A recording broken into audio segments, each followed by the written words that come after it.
All right, everybody, welcome to our One World session, our Friday study. We are in the portion of Vayelech, and so this is volume 22 of the Zohar, paragraph 5. In my book, it's page 305 of volume 22, but in Phyllis's book, it's page 308 of volume 22.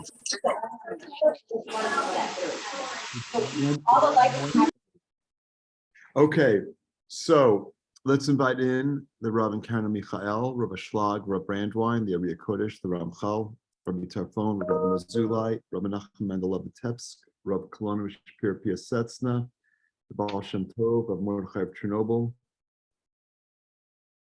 Rabbi Shimon Bar Yochai, all the students, One Soul with Joseph the Righteous, Yosef Tzaddik in Shechem, and again, this is our One World session. So we are, through our Zohar study, reaching out,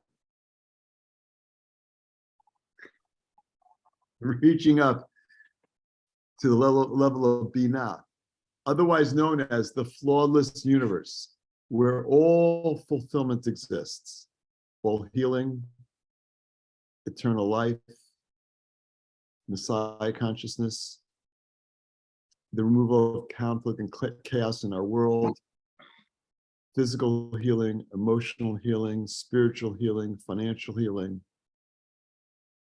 And we are making that connection, manifesting that all in our realm. And that's why we're here. We're here to not do work so we can go to the Garden of Eden after this lifetime. We're here to manifest that Garden of Eden, that flawless universe reality here. That's the work that we're doing. And how do we do that work? Well, remember what the Creator said to you before you came here. Well, I don't remember that. I know. That's the work. It's going on all around us, though. Everything that's going on around us is the way in which the universe is communicating to us what our soul's purpose is. And so all the work we're doing is to reveal for us what our soul's purpose is so that we can reveal our soul, so that we can manifest our gifts for the world. As Michael mentioned on Rosh Hashanah, it took about 4 different voices.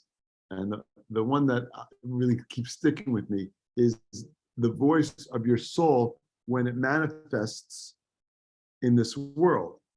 Essentially, when your soul gets stuffed into this physical body, it's screaming. It's screaming. Why is it screaming? Just going for a little ride. What's the big deal? It's like taking your soul and stuffing it in the trunk of your car. It's like your soul is driving. Your soul's in the trunk of the car, and you're driving around like I was saying, like Mr. Magoo. You're driving around like, Mr.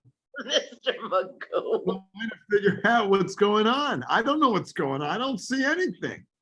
That's why it's like Mr. Magoo. He didn't see anything. That was a cartoon character in the 60s. He was my favorite. He was good. Mine too. But that's like, I feel like something that's what life is like. We're just driving around. We have no idea what's going on. We can't see anything because our soul's in the trunk of the car. We have to connect to that soul and manifest that soul and manifest the gifts that we came here purposefully to share with the world. Okay. Verse 5. Does anyone want to volunteer to read English first today? All right, Phyllis, you're up. Verse 5. Remember, this isn't literature, the Zohar.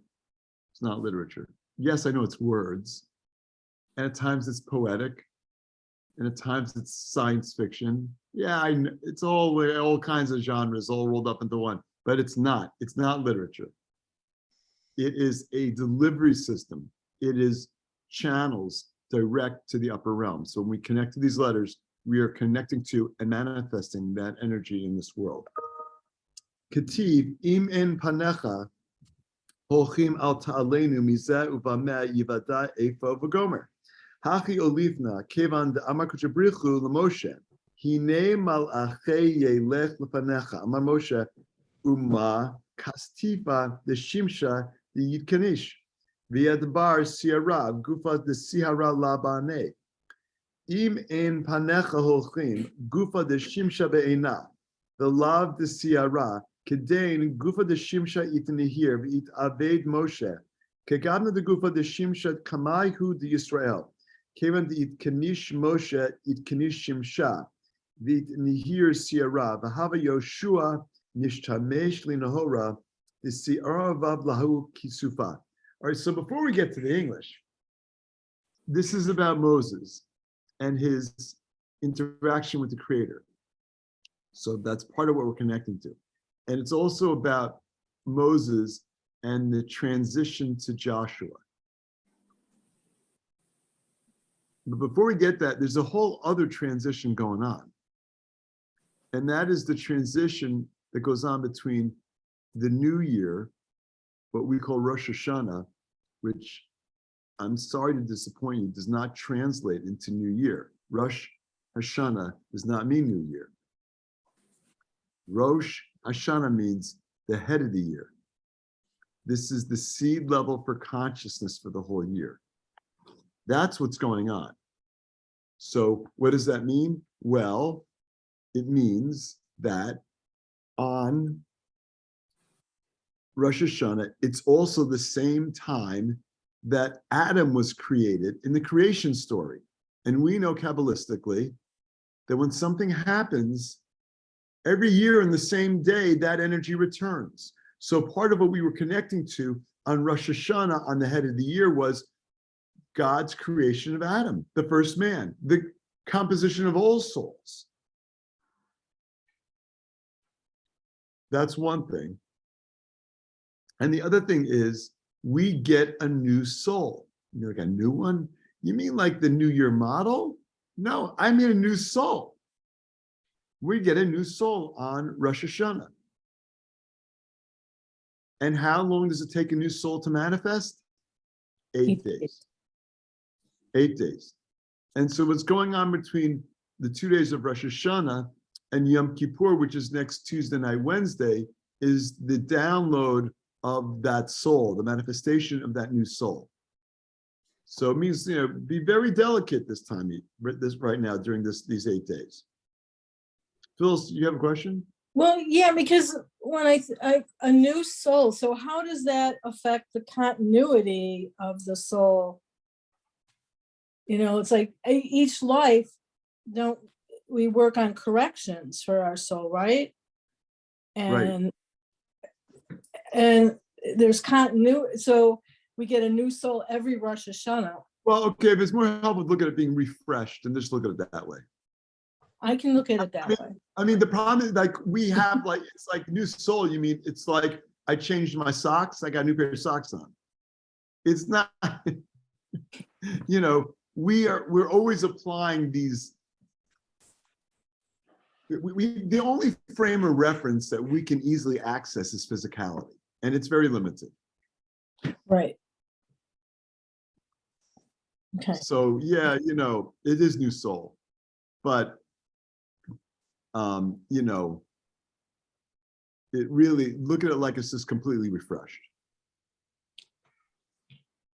Okay, we can do that. So 8 days. By the way, no accident that circumcision takes place on the 8th day.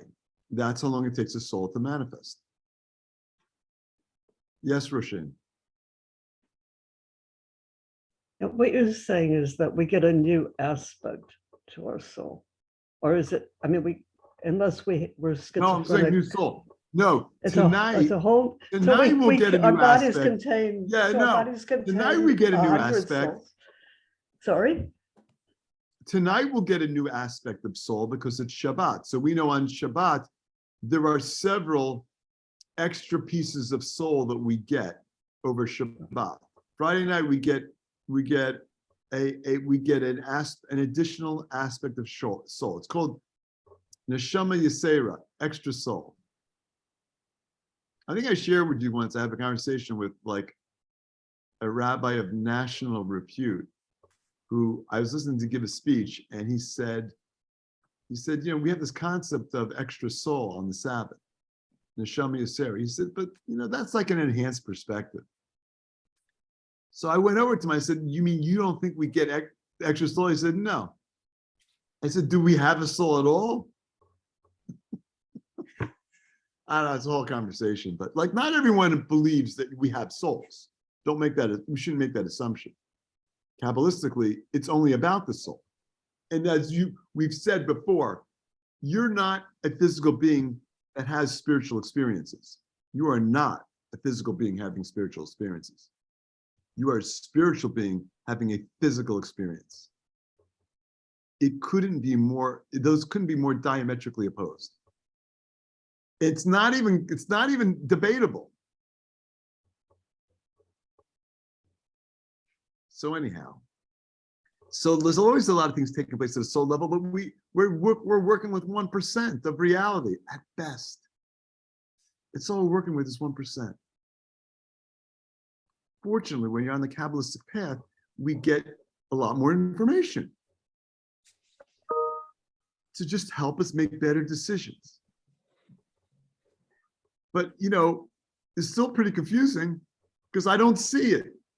I don't see the light. I don't see what's going on. The more I study, the more I realize I don't know. It's like the deeper down the rabbit hole you get, the less you appear to recognize. And that's a good thing, because if you're relying on your brain and your 5 senses to see things, you're going to get more lost. It's not about that. It's about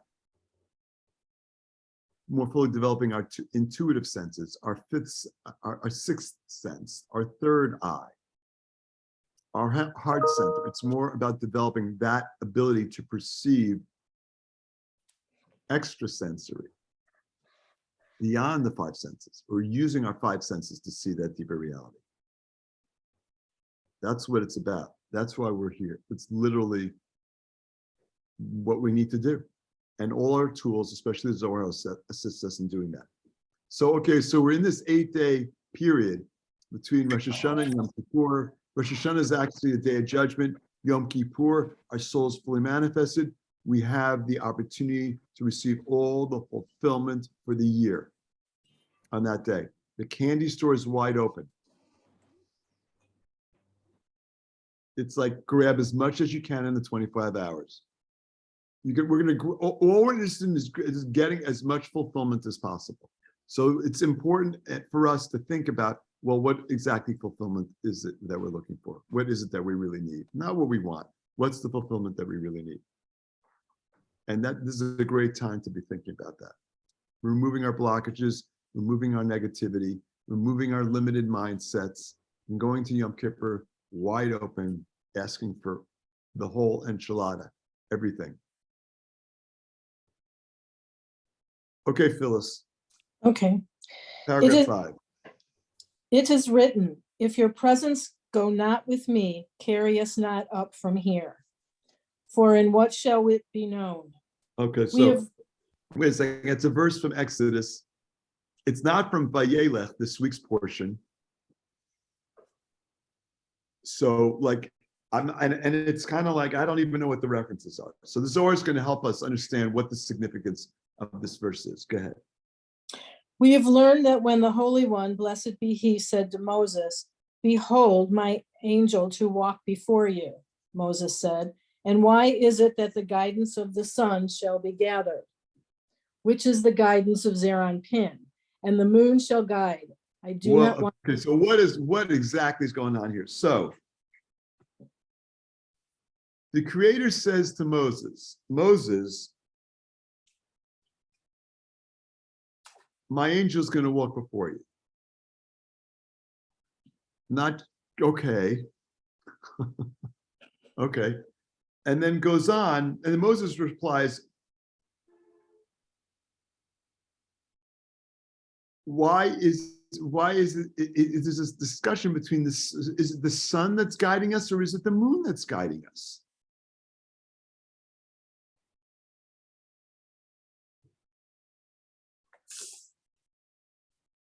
Which is it? It feels like a toss-up. I mean, kind of the sun guides us during the day and the moon guides us during the night. Is that what's going on? So on a much deeper level, what's going on is this understanding of sun and moon. If you look at the title of this article, it says Moses is the rule of the sun, Joshua of the moon. What is that? What does it mean that Moses rules the sun and Joshua rules the moon? So the sun and the moon, spiritually, energetically, are related. The sun is the prime cause in this example. The sun is the source. The moon has no light of its own. It's a mirror that doesn't shine. It reflects. It relies on the sun for its light. In our world, the sun is the upper realm. The moon is the physical realm. So everything that we encounter in physicality is coming from the upper realm.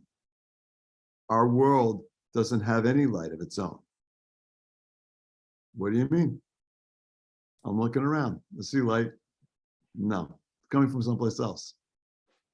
If there was no sun, there literally wouldn't be any light here. So what part of the understanding here is that to understand that everything that comes to us in our life is coming from the upper realm.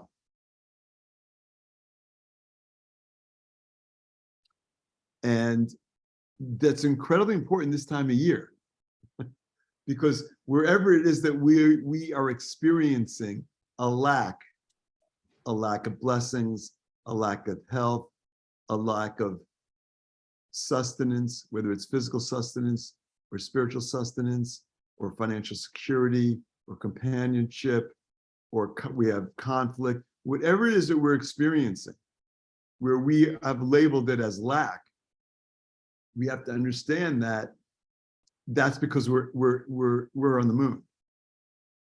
We're in a realm that doesn't have any light of its own. That light is coming from someplace else. Can we do anything about it? Yeah, absolutely we can do things about it. We have all these tools to do something about it. And all this consciousness to do that manifestation. But this is the relationship between the sun and the moon, the upper realm and our physical realm, which has no light of its own. So one of the things that's coming up for me a lot lately on this topic of lack is, what is lack? And we kind of talked about this, but what is lack? Well, it's something that I feel. I feel like something's missing. My partner's missing. My security is missing. My fulfillment is missing. My happiness is missing. My joy is missing. I don't have those things, whatever they are. And it's all different for each of us. I am feeling lack. There's just one problem. You're feeling. That's not the problem, but you're feeling. So it's not really lack. It's really energy you're feeling. Why am I feeling that energy? Why is the universe sending me that energy? I mean, I'm feeling it. I'm feeling the lack. Well, you're feeling energy. We slap that label of lack on it so we all know what we're referring to. But it is just energy. And it's coming from the upper realm because there is no energy here. It's all coming from the upper realm. That energy that we identify as lack, or we identify as a challenge, or we identify as discomfort or pain, that energy is there to help us. It's there to help us expand our vessel so that we can actually accommodate the next level of fulfillment. So we need to embrace that. And so as we go into Yom Kippur, as this seed level of the year is taking off, we need to look at all those challenges we have and embrace those challenges, because that energy we're receiving is not lack. It's assisting us in growing. It's actually what it feels like to grow.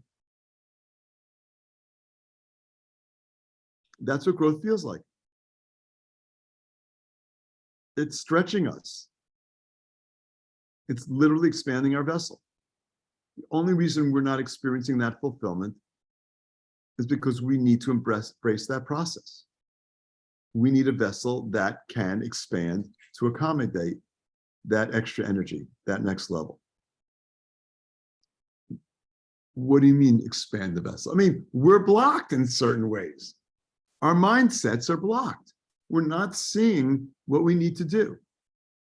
And so by embracing the process, we're getting that energy, and the next steps will be revealed to us. We'll speed up that process.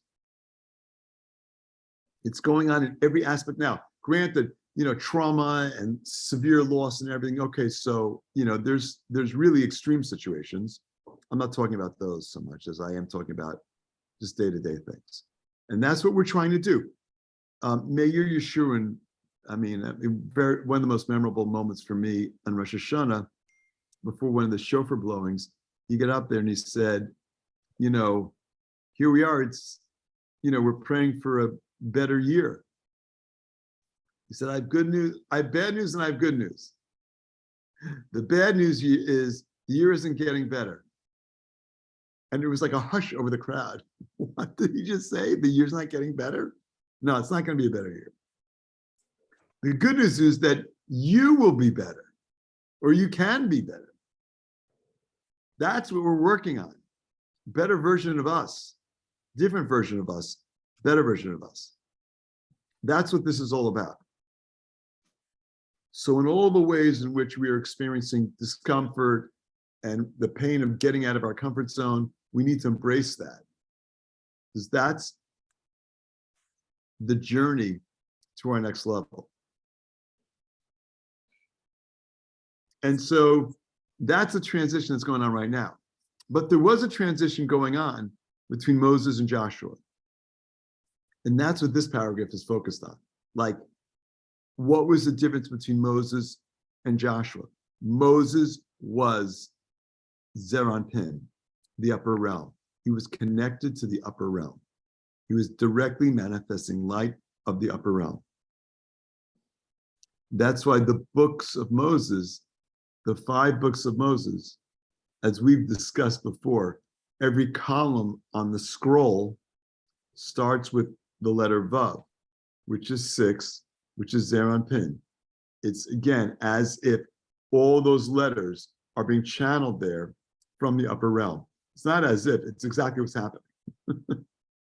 That is the reading tomorrow morning, and every time we take out the Bible and we read the Torah, every time we take it out, this is connecting to Zeranpin. This is a connection to the upper realm. That's Moses. Those are the 5 books of Moses. Did he just write us a book like, Shakespeare wrote, like, his literature? No, it's not literature. They're energetic channels to the upper realm of Zeranpin. So that's the Son. That's Moses. That was what he connected to, and that's what he manifested in this world for us. All those tools. It's coded, so we need the Zohar to uncode it. That's what shows up for us. And that's what we're connecting to here. And who's Joshua then? Well, Joshua's the moon.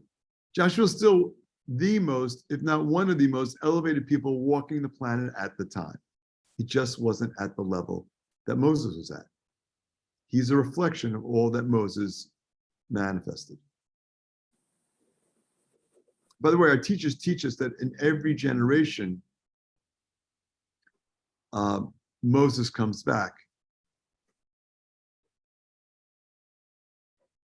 Figuring out who that is another challenge. But we're never without the energy of Moses. Okay, keep going, Phyllis. Okay. I do not want the body of the moon, the guidance of Malchut called an angel. Okay, so now we understand what's going on. the Creator says, oh, you have an angel that's following you and that's going to lead for you. Moses is like, I don't want that. Think about Moses saying that to the Creator. Keep going. Think about, as we read this, think about what Moses is saying to the Creator. Go ahead. And he said to Zeranpin, if your presence go not with me, carry us not up from here. I want neither the body of the sun, which is Zeranpin, nor the moon, which is Malchut. Then the body of the sun shone, and Moses became as the body of the sun before Israel. Okay, so Moses is saying I don't want second fiddle. And this is Moses. This is the energy of Moses. He's always like, it's like at the sin of the golden calf, God says to Moses, look, these people, they're a mess. Let's just get rid of them. I'll create a new nation from you. And Moses says, you know what? No, I'm not doing that. Matter of fact, if you want to do that, just take me out of the book. That's what he says. That's what our teachers tell us. Like, he had such a level of like chutzpah, or in Hebrew, chutzpah. He had such a level of like an ability to call the Creator out like nobody. Was he just very chutzpahdik? We would say was he just very like confrontational? No, that's the way it reads. No, it's the level that he's at, half man, half angel. So he's always asking for more, and because this was who he was, he also is the channel for netzach. Persistence. That's the channel that he opened up spiritually, the Sphira of Netzach. Be able to persist in our spiritual work.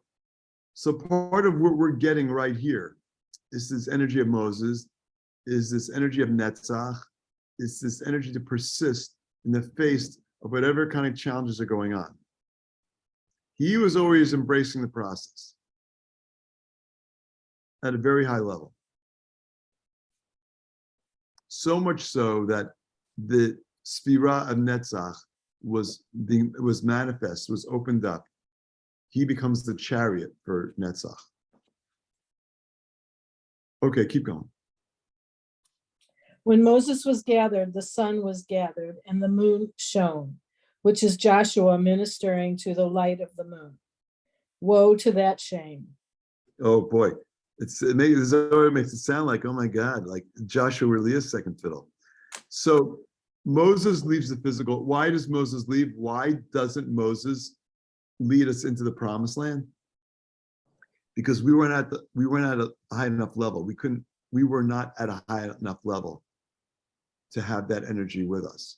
Our vessels weren't expanded enough.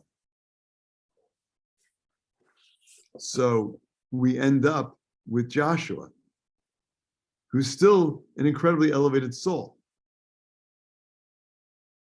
And that's the way it's supposed to be. But remember, historically, spiritually, energetically, it's like for every 2 steps we take forward, we take 1 step backwards. That's exactly what's supposed to happen. This is us on our journey towards the Gemara Tikkun, towards the final correction. We've all seen the video. We've all seen the movie. It has a happy ending. But we're playing our roles in the middle of the movie. Not even the middle, it's towards the end of the movie. The 6,000-year-old movie, we're in 5783. So that's pretty far along. But, which, by the way, explains why the world is so crazy. What do you mean?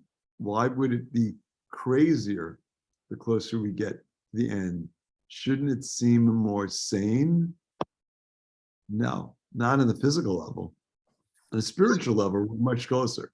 But on a physical level, it's like, the last gasps that physicality has. Which is why what our teachers tell us is not to buy into all this chaos that we're potentially confronted with. Don't buy into that. It's not real. It's an illusion. Oh yeah, Dave, there's a hurricane. That wasn't an illusion. All right, so there's definitely physical manifestations of the chaos. There's so much that's being said about, what is going on in the planet, like all the damage that's happening to the planet because of all the things that we do, and just to use one example, this idea that, the globe is warming. We assume that naturally the globe is warming because of the environmental impact of the things that we're doing. But how do we know that to the degree the planet is warming, how do we know that it's not just because of all the conflict? Because that's where our consciousness is. Because most of the world is so wrapped up in physicality. Because so much of the world is wrapped up in eating from the tree of knowledge of good and evil. Looking at the world, you're either right or you're wrong.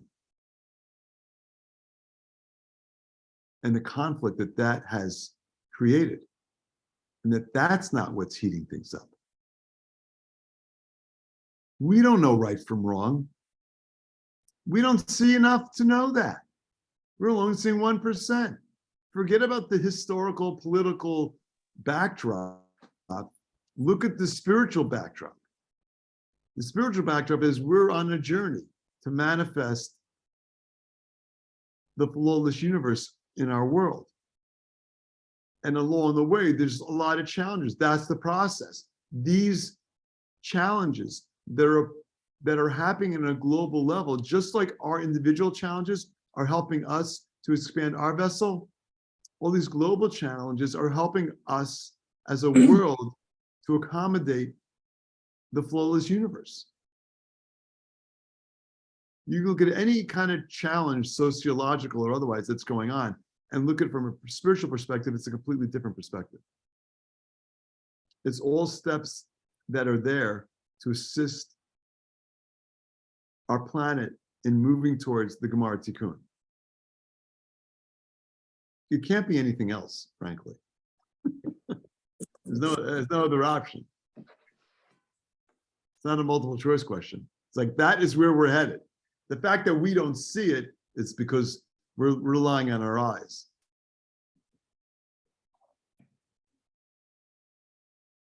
All right, let's take another one. Ready?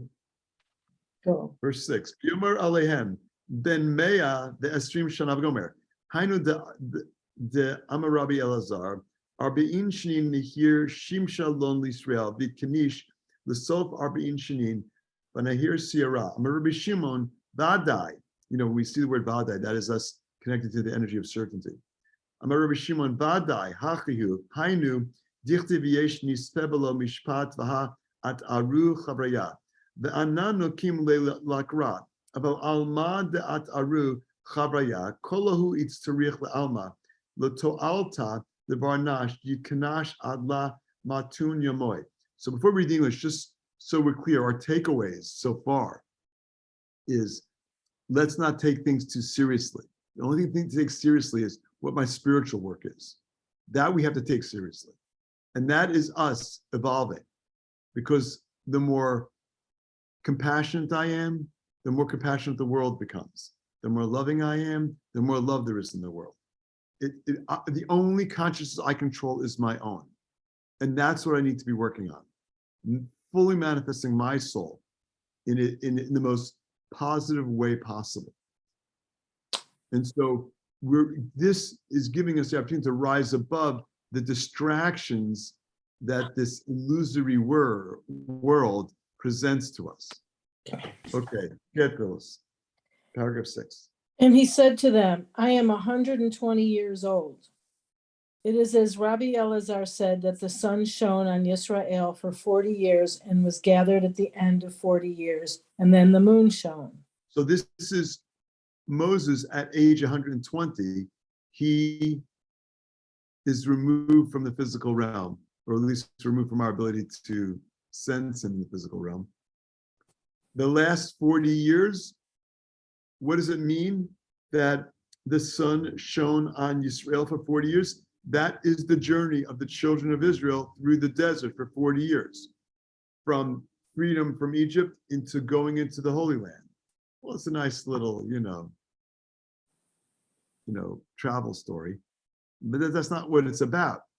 Again, it was about this tribe of the most elevated spiritual beings on the planet growing their capacity to connect with the energy of the Holy Land. Egypt represents physicality. Israel represents spiritual connection. They went from physical connection to spiritual connection. That journey was 40 years. The process of their transformation took 40 years. If you look at the geography, it doesn't take that long to cross that on foot. It wasn't about the physical journey.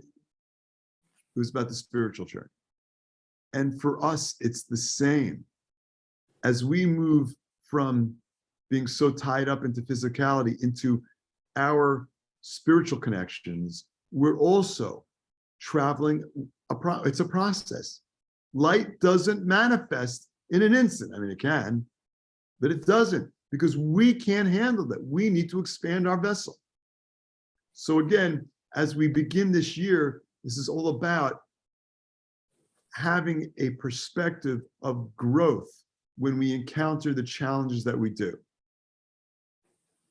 When we're receiving energy that's uncomfortable, it's there to assist us in our growth. Keep going, Phyllis. He therefore said, I can no more go out and come in, because the time has come for the moon to rule, which is the aspect of Joshua. So that's a quote. This is Moses saying, I can't go. He was going he was going between two realms, the upper realm and the physical realm. That was Moses' journey.